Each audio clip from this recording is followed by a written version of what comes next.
What's your message to his supporters who don't seem to be convinced that you're a better alternative? Well, a couple things. One, we need to win the election, and I think the Democrats have a plan to run against Trump that they have done in the past successfully. I've shown an ability in a state like Florida to win by historic margins, and we need to bring that to the national.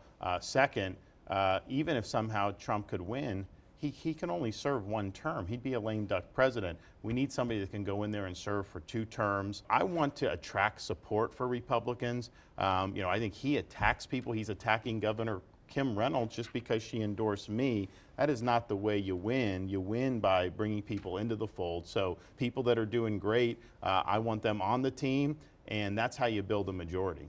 Well, and speaking of building a majority, you mentioned President Biden, you say reversing everything on day one. That's what I hear from a lot of Republicans, reversing what Biden did on day one.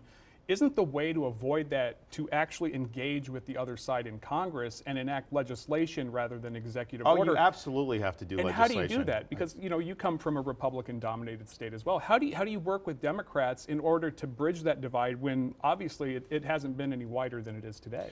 Well, it's interesting, though. Trump really didn't get much done through Congress. He did a lot of executive, and the policies were good, the regulatory policies, all that.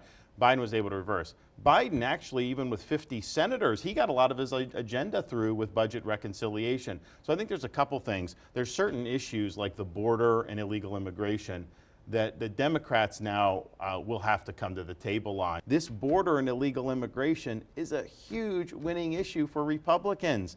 Don't shoot yourself in the foot while you're talking about it and then give the media and give the Democrats something else to latch onto, which then may make their position seem like it's not as bad as it really is. A recent poll found the #1 concern among Republican voters in this election is the economy. By most metrics, the economy is strong, unemployment's low, inflation's returned to a more sustainable level, wages have been rising, albeit not as high as many would like to see it. But that's been a problem for over 50 years now with wages. What is the plan to change that from continuing? Because this isn't just about one administration's policies. Well, first of all, the American public would disagree with your assessment in terms of how they're feeling. And I think the reason is because the cost of what they need to live, groceries, mortgage payments, and of course interest rates have gone up. That's exceeding what any gains they're getting in income. Part of it's home values have gone up. Part of it's the inflation, but a lot of it's the stiff interest rates. It's made it so that attaining a middle-class lifestyle is not accessible. That was driven, but that was... Is there something that you would have done differently than raise interest rates in order to bring that inflation rate down? I wouldn't have supported the policies that that led to the inflation. I mean, the way they handled COVID, it goes back to March of 2020 through the first year of the Biden administration. They just started printing money. They used COVID as an excuse to turn on the printing presses, and so you did $2 trillion in March of 2020 under Trump, $2.2 trillion in December 2020 under Trump. Biden did $1.9 trillion with the American Rescue Plan. That's all in 1 year. You said that immigration is a key focus of your campaign. It was #2 on the list of Republican priorities, according to the Associated Press poll. I read about the backlog that it's putting on the immigration courts. So what is the plan to address that part of this system? Because doesn't the Constitution require us to give these people due process?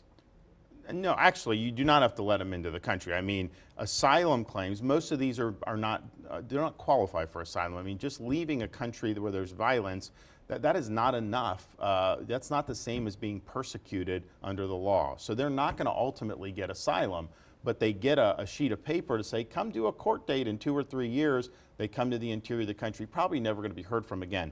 We're going to do remain in Mexico. If you make claims, you remain in Mexico till that claim is adjudicated. We're also going to change the law to clarify so that it's true asylum claims and we're not creating this, because this is a whole cottage industry that's been created.